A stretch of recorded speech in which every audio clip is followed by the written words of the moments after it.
Ser podcast. Hay más películas en cartelera, además del biopic de Michael Jackson, y en este episodio os recomendamos varios estrenos interesantes. La alemana Mascha Zielinski compartió el premio del jurado en Cannes con Oliver Lasse por El sonido de la caída, un drama sensorial y críptico que explora los traumas de varias generaciones de mujeres. También está ya en cines Zona 3, el thriller futurista francés que imagina un París segregado en clases sociales y gobernado por la inteligencia artificial. Analizamos también la revisión de Mi querida señorita antes de llegar a Netflix y os traemos varias series de estreno. ¡Acción!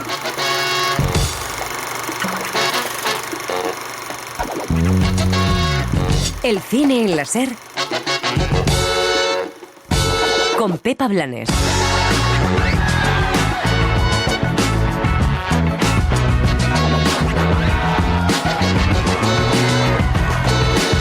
Michael Jackson, el rey del pop, ya tiene su biopic hollywoodiense dirigido por Antoine Fuqua y protagonizado por el sobrino del músico.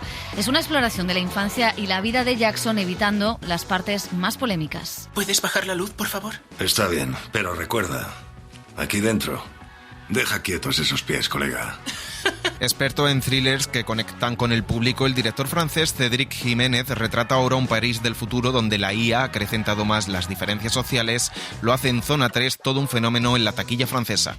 Alerta Alma. Homicidio. Simulación. Fiabilidad de la hipótesis 99%. El cine de autor nos deja dos títulos. Uno es El sonido de la caída, de la alemana Mascha Zielinski, un repaso a la historia de Alemania y de la violencia contra las mujeres. ¿Quién es la niña? Es Alma. Es igual que tú. ¿Y si su espíritu se ha encarnado en ti? También el portugués Pedro Piño busca ahondar en la violencia que ha generado el colonialismo y lo hace en La risa y la navaja, una defensa además de la diversidad sexual. Este, Sérgio, é trabalho muito duro. Obrigado pelas informações todas y pela presión también. Y en televisión esta semana se estrena nueva serie española en Amazon Prime, es Cochinas, y está protagonizada por Malena Alterio. Necesitamos que este local se llene de mucha gente y darles lo que nadie más les da. Es curioso que todas las que van son tías. No es cualquier videoclub, es el primer videoclub porno de Valladolid.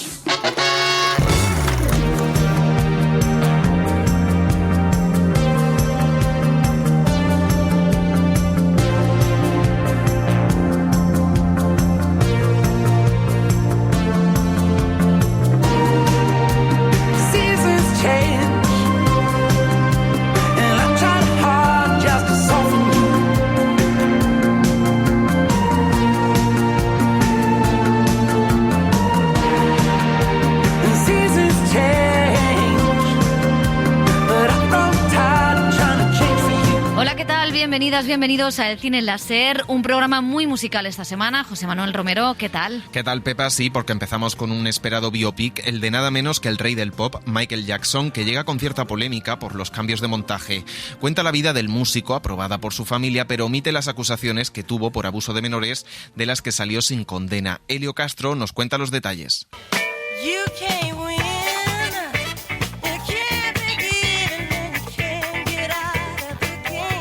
La presencia de Michael Jackson en el cine fue escasa. Mi productor me ha hecho una faena. Le pedí que me trajera un tío malo y me trae a Michael Jackson. Ya no aguanto más. En 1978, cuando todavía no se había convertido en una mega estrella musical, hizo de espantapájaros en The Wiz, la versión de El Mago de Oz que dirigió Sidney Lumet, protagonizada por cantantes negros. También le vimos en Moonwalker.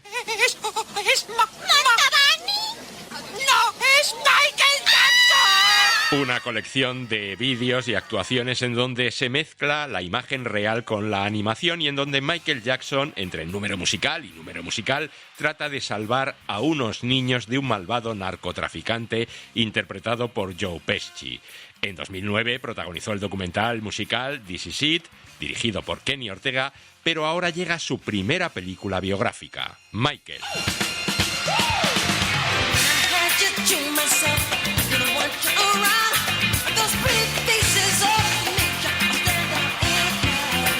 Michael se centra en su infancia, sus inicios musicales, junto a sus hermanos en el grupo The Jackson 5, impulsado y controlado por su padre Joe, que interpreta Colman Domingo. Os voy a decir una cosa.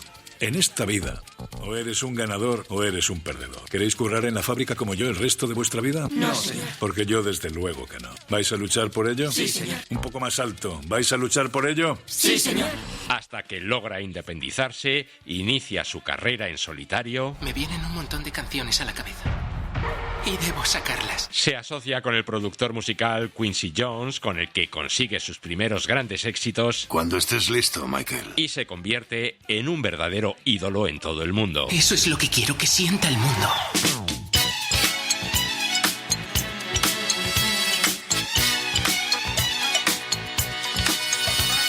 Fue el productor Graham King, que ya había llevado la vida de Freddie Mercury en Bohemian Rhapsody, quien llegó a un acuerdo con los hermanos de Michael Jackson, excepto con Janet, para realizar este biopic. John Logan, guionista de películas como Gladiator o Skyfall, se ha encargado de escribir el libreto, y Antoine Fuqua, el director de títulos como Día de Entrenamiento o de la saga de Equalizer, es quien está detrás de las cámaras. Tenemos que aprovechar el éxito de Michael. Porque la familia Jackson es la marca, nuestra Coca-Cola. Y hay que empezar a vender. Para protagonizar el film y hacer de Michael Jackson, se eligió a su sobrino Jafar. Amo a mi familia, pero quiero seguir mi propio camino. Tengo montones de ideas en la cabeza. Necesito expresarlas. Pues hazlo, Michael. Ya no eres un niño.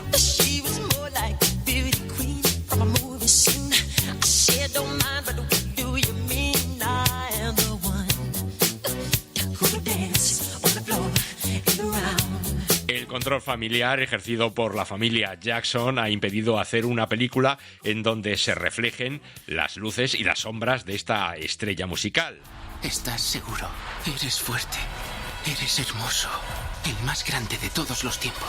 Vemos, sí, su indudable talento para la música y el baile, pero sin llegar a profundizar demasiado, cayendo en un retrato blandengue y edulcorado de la figura del cantante. Creo que la música puede cambiar el mundo. Transmitir amor, alegría y paz. Eso es lo que quiero que sienta el mundo. Magia. No se esconde su estrafalaria personalidad, teniendo en casa una jirafa, una llama, un mono o una serpiente pitón. Tampoco las visitas que hace a niños en hospitales, pero por supuesto no hay nada, absolutamente nada, relacionado con los supuestos abusos sexuales. Pero los fans de Michael Jackson seguro que disfrutarán con este biopic amable y convencional de una de las mayores estrellas que ha dado la música pop. Esto es solo el principio. Y puede que haya alguna entrega cinematográfica más de su vida próximamente. De momento llega a las pantallas este film titulado simplemente Michael.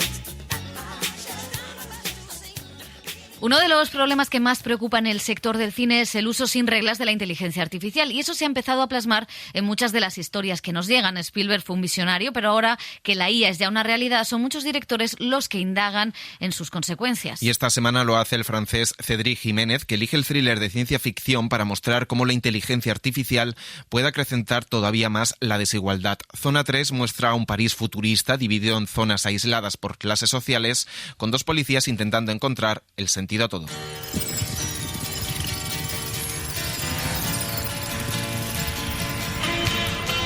"25 years in my life is still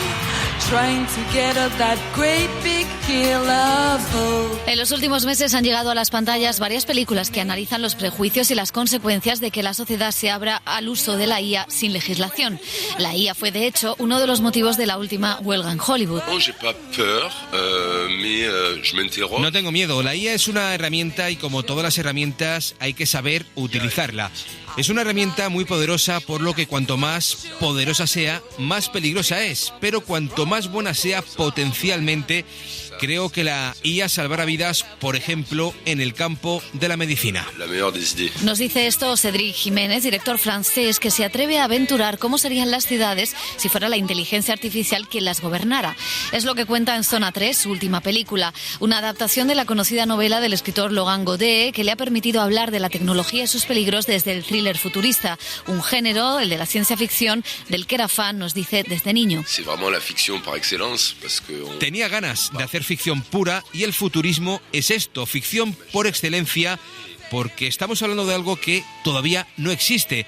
Cuando era adolescente era un género que me gustaba mucho. Leí, por ejemplo, sobre distopías, y en las distopías, que es lo opuesto a la utopía, también existe la idea de tener una visión un poco crítica de nuestra sociedad y al mismo tiempo ser bastante lúdico. Podemos definir Zona 3 como un film con un gran presupuesto, un enorme y potente reparto y muchas ideas políticas que hablan de la convivencia en las sociedades capitalistas. Para ello nos lleva el director a una desolada y futurista ciudad de París en el año 2045. La población de la capital gala está controlada por una inteligencia artificial llamada Alma y dividida en 3 zonas. Cada una agrupa a una clase social diferente. Alerta Alma. Homicidio. Simulación. Fiabilidad de la hipótesis 99%. ¿Qué haces? Sem, deja el arma. Los protagonistas son un hombre y una mujer, los 2 policías que viven en zonas distintas, una en la zona 2 y otra en la zona 3. Son los personajes de Guy Lelouch y Adèle Exarchopoulos, los héroes de esta versión francesa de Blade Runner. Los 2 se enfrentan a una investigación para entender quién ha asesinado, de pronto, al creador de esa inteligencia artificial que controla y divide la ciudad. ¿Va todo bien, señor? Levante la visera, por favor.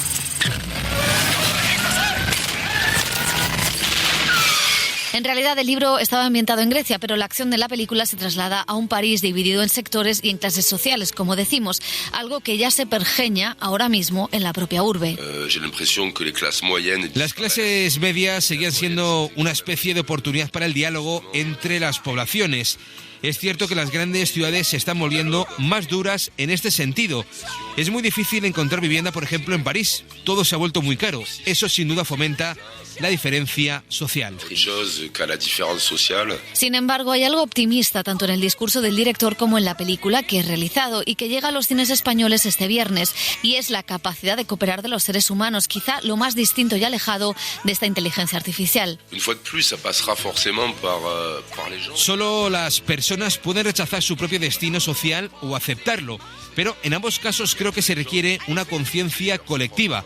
No me considero pesimista, me gusta lidiar con el pesimismo porque crea alivio y reflexión, pero tiendo a creer en las personas.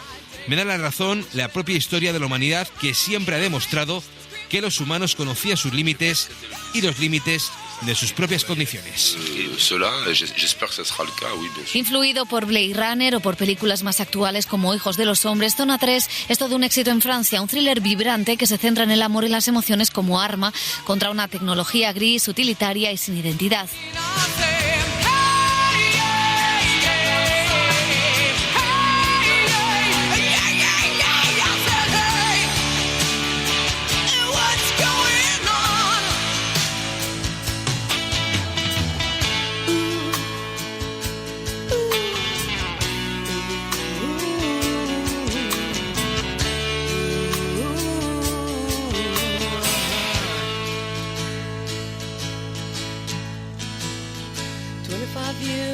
My life is still trying to get up that great big hill of hope for a destination. Dos de las películas que más sensación causaron en Cannes el año pasado fueron de dos directores desconocidos para el gran mercado del cine. Uno fue el portugués Pedro Pinho, con La risa y la navaja, una historia anticolonial que celebra la diversidad sexual. Este, Sérgio, é um trabalho muito duro. Obrigado pelas informações todas e pela pressão também. La otra fue El sonido de la caída, de la directora alemana Mascha Szilinski, que ganó junto a Sirat el premio especial del jurado. Cuenta la historia de Alemania a través del sufrimiento y los dolores de varias mujeres en distintas épocas que habitaron una misma casa.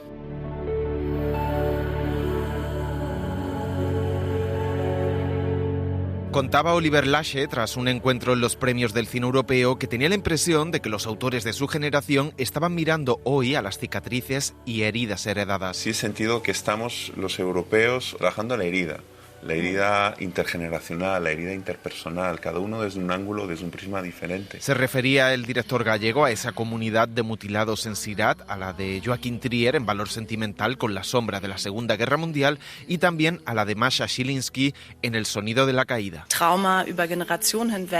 Tuvimos esta idea de que los traumas se heredan de generación en generación. Ya no tenemos acceso a esos traumas, pero algo permanece en el corazón de la gente, porque es habitualmente el cuerpo el que muestra esta narrativa de un trauma del pasado.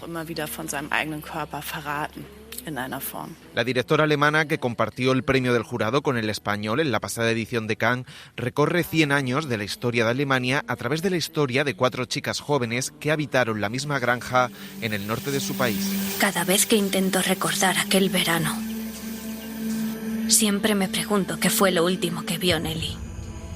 Y si tendría que haber notado algo extraño. Con una puesta en escena apabullante y con la cámara asomándose por visillos, puertas entreabiertas, agujeros o ventanas, descubrimos las vidas de estas niñas y jóvenes en diferentes épocas.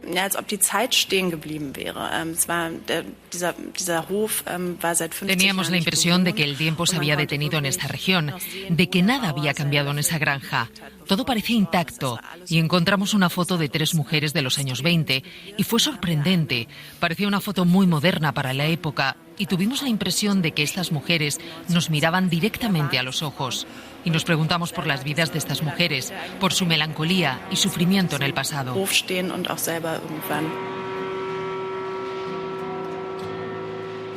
La directora cambia a lo largo del metraje el punto de vista al narrador y mueve la cámara por los interiores de una casa que aprisiona a sus habitantes, sobre todo a las mujeres. Las relaciones madre-hija, algo que ya estaba en su ópera prima Dark Blue Girl, la muerte y los traumas van apareciendo en las 4 historias que parecen estar conectadas. Ha sido una coincidencia, pero siempre he estado interesada en la infancia. Los niños siempre ven cosas a las que los adultos no ponen palabras. Siempre descubren cosas. Ven al mundo sin ideas preconcebidas y por eso son capaces de mirar y de preguntar por las cosas. Mascha Szilinski dilata los tiempos en este drama sensorial, poético y también críptico. El espectador va componiendo este relato gracias también al extraordinario trabajo sonoro, el sonido del viento, del agua o de la naturaleza que contribuye a la tensión e inestabilidad de las protagonistas. ¿Cuánto tiempo se puede fingir ser feliz sin que nadie lo note? ¿Quién era? Esa chica, su madre ha muerto. Da igual la época que sea, ese sonido las atosiga tanto como la mirada masculina, presente como una amenaza inquietante y violenta. Vamos, no pongas esa cara. Hay cosas mucho peores. ¿Le has dado las gracias al tío por llevarte a la ciudad? No hace falta. Lo he hecho encantado. O la mirada de los muertos con esos rituales fúnebres en la propia casa. La idea del fantasma o del espíritu emerge en varios momentos del film a través de fotografías, de espejos o del propio sonido. ¿Quién es la niña? Alma. No es verdad. Sí, es Alma. Pero si yo soy Alma. Es igual que tú. ¿Y si su espíritu se ha encarnado en ti? Sí, quizá tú no seas tú, sino ella. Todos esos elementos confieren al sonido de la caída una atmósfera misteriosa, perturbadora y fascinante, ya sea con la familia de agricultores antes de la Primera Guerra Mundial o con la última en llegar a esa granja, una nueva familia cuyas hijas arrastran el dolor y el trauma de ese espacio. A menudo cuando hablamos de los traumas están asociados a la guerra y a los grandes eventos históricos, pero nosotros estábamos interesados en algo más pequeño, en los sentimientos, en los infortunios, que tienen un tremendo impacto en los personajes y la gente no habla de eso hasta que mueren. Pero esas cosas son importantes porque estas personas sienten estos traumas y necesitan mostrarlos a veces, y las diferentes generaciones nos ayudan a contar que no están solos en el sufrimiento de ese trauma. La directora juega con el misterio, los saltos temporales y también el punto de vista, tanto con las voces que narran como con unas protagonistas que a veces miran a cámara, todo para componer un ambicioso relato de cómo se hereda el miedo, de las huellas de la violencia y de la memoria, una memoria física y sensorial que traspasa el tiempo y a todas esas mujeres que no pueden escapar de sus herencias.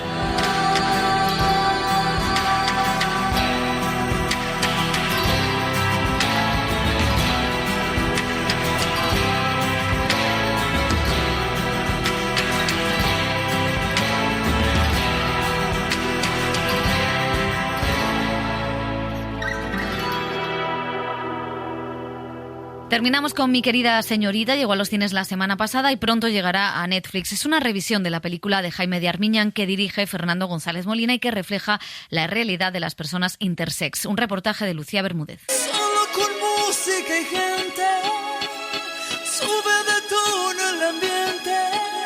Cuando Mi querida señorita llegó a los cines en 1972, España seguía aún en pleno franquismo. No sé si soy una mujer normal. ¿Has tenido alguna vez contacto físico con una mujer? No. Dios me libre. ¿Y con un hombre? Tampoco. La película de Jaime de Armiñán, protagonizada por José Luis López Vázquez, se distanciaba de otro tipo de comedias comerciales y consiguió pasar la censura. Yo soy una mujer fuerte y valiente. Ya lo sé, y tienes razón en todo. Excepto en una cosa. Es usted fuerte y valiente, pero no es usted una mujer. No lo es. Más de 50 años después, Fernando González Molina revisa y actualiza esta historia. El guión, firmado por la escritora Alana S. Portero, se centra en la intersexualidad de la protagonista e ilumina, según ella, zonas que estaban oscuras. Me parece que la película original es maravillosa en su contexto, pero es una película que para contar el viaje de una persona intersexual y para arrojar un poco de luz e incorporar a las narrativas universales, historias intersex, pues creo que ahora se queda un poco corta. La historia sigue a Adela, una joven que pasa sus días acompañada de su familia conservadora, su trabajo y el silencio sobre su intersexualidad, que ella desconoce. Tus médicos hablarían con tus padres y entre todos tomarían la decisión. Es el procedimiento habitual en algunos casos de intersexualidad.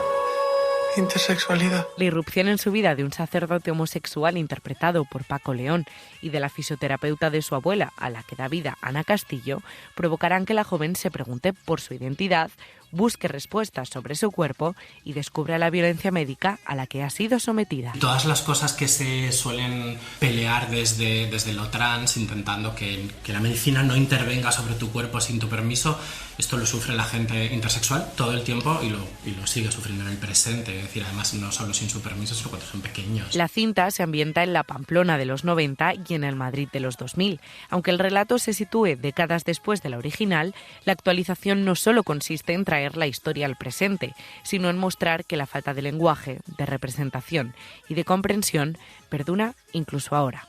Fernando González Molina. La historia es muy cabrona siempre y de repente te coloca en la tesitura en la que estamos como poniendo en duda derechos, libertades, que parecían como que ya nos pertenecían como nuestra piel, ¿no? Con lo cual creo que sí, que es fundamental, ¿no?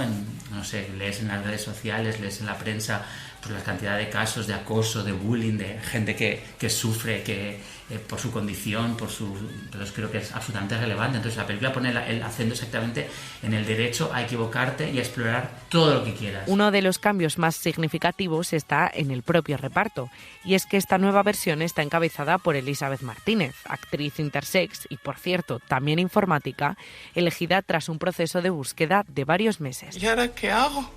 No tengo una vida que me consuele. Búscala, equivócate. ¿Qué coño? Decepciónanos a todos. Déjanos en la tacada y haz algo brutal, inesperado. Según ha contado el director, tanto él como Portero querían que la historia desembocara en una reflexión más amplia sobre el no binarismo, la búsqueda identitaria y el derecho a no tener todas las respuestas de inmediato. Decía Rafael Chirves que las novelas y las obras de ficción tienen que ser los ladrillos con los que se construye el tiempo que nos toca vivir, ¿no? Pues yo creo que no podíamos poner el ladrillo del binarismo cerrado para construir nuestro tiempo, precisamente además porque vienen tiempos de vindicación otra vez de lo binario, etcétera, etcétera. Entonces me parece que ver las cosas desde ahí y que intentar poner ese ladrillo firme era una cosa importantísima. Es prepararte y salir con gente. La película incorpora además un elemento clave dentro de muchas experiencias del colectivo LGTBIQ+, la importancia de la familia elegida como salvavidas. Es hermoso amar y ser libre al mismo tiempo. El viaje de Adele hacia Madrid y su encuentro con otros personajes apuntan a esta idea de comunidad como espacio de reconocimiento y de supervivencia, especialmente para quienes han crecido en entornos pequeños, conservadores o incapaces de nombrar lo que les ocurría. Que hubiera sido de los gays en el cole sin una amiga a la que acogerse todo el tiempo. Cuando te sientes que no formas parte o que no perteneces, necesitas encontrar tu comunidad, tu gente con la que identificarte, con la que ser tú mismo, con la que no sentirte escondido ni oprimido. En ese sentido, mi querida señorita, además de actualizar e iluminar una trama, también abre la conversación hacia otras realidades queer que en 1972 apenas podían insinuarse y que todavía hoy siguen siendo poco visibles en el cine comercial.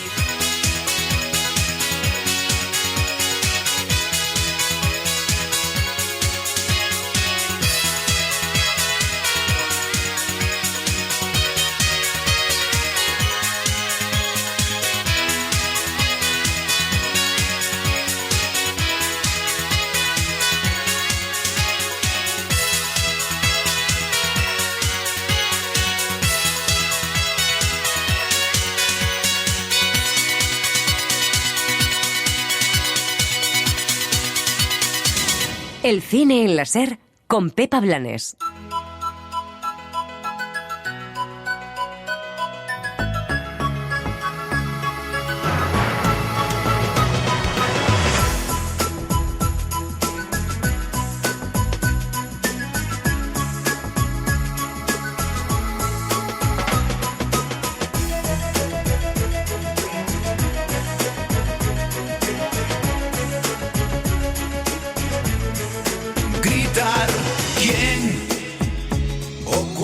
Hace 2 años, Richard Gad sacudió la televisión con Mi reno de peluche, la serie donde narraba el acoso que sufrió por parte de una fan. Ahora regresa a la televisión con Half Man, su nueva serie. Dani Garrán, ¿qué tal?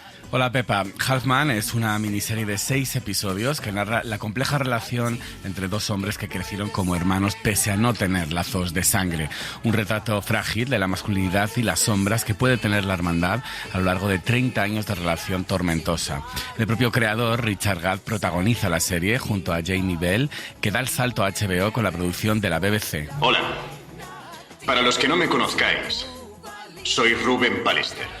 Y os voy a hablar de Nile Kennedy. Y llegan 2 nuevas series españolas. La primera de ellas es Cochinas, una comedia disponible en Prime Video, centrada en una ama de casa vallisoletana que se ve forzada a reinventarse cuando el videoclub familiar cae a su cargo a finales de los 90. Con el negocio en quiebra, decide especializarse en lo que más dinero da, el porno. Malena Alterio, Celia Morán y Álvaro Mer son los protagonistas de la comedia creada por Carlos Del Hoyo e Irene Boyo, que reivindica el placer y la liberación sexual. Nuestro público son los guarros. Lo que tenemos que intentar es que esto funcione sin que la gente de bien se entere y ya está. ¿Qué dice de guarros y de gente de bien? Que no, que si vamos a hacer esto se tiene que quitar esos prejuicios de la cabeza. Si esto del porno es más viejo que el tebeo. Usted, que es tan monárquica, no sabe que el primero que hizo porno en España, el primero, fue el rey. un Alfonso de estos no sé cuántos. Y del sexo a la maternidad en Yo siempre a veces, la serie creada por Marta Bassols y Marta Loza, que explora las dificultades de una joven para criar a su hijo en solitario en una situación precaria, agravada por trabajos inestables y los altos precios de la vivienda en Barcelona. Claudia Costafreda dirige esta serie, protagonizada por Ana Vega y David Menéndez, producida por Suma Content, disponible en Movistar Plus. Con todas las cosas que te están pasando, yo lo único que hago es darte la tabarda. Toma. No hace falta que sí, cógelo. Claro que hace falta. Que criar un niño sola es muy duro.